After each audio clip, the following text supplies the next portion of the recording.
how you can auto-save your password in Chrome without asking. In this video, I'll show exactly how you can do it. So let's get started. First, open Google Chrome and go to the menu in the top right corner. Then click on Settings.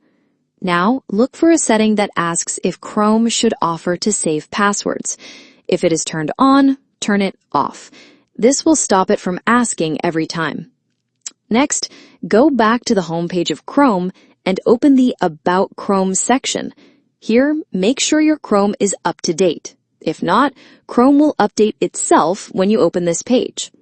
After that, look on the left side and click on Autofill. In the Autofill section, turn off the setting called Offer to Save Passwords. Now Chrome will stop asking and just save your passwords automatically. And that's it. That's how you can auto-save your password in Chrome without asking.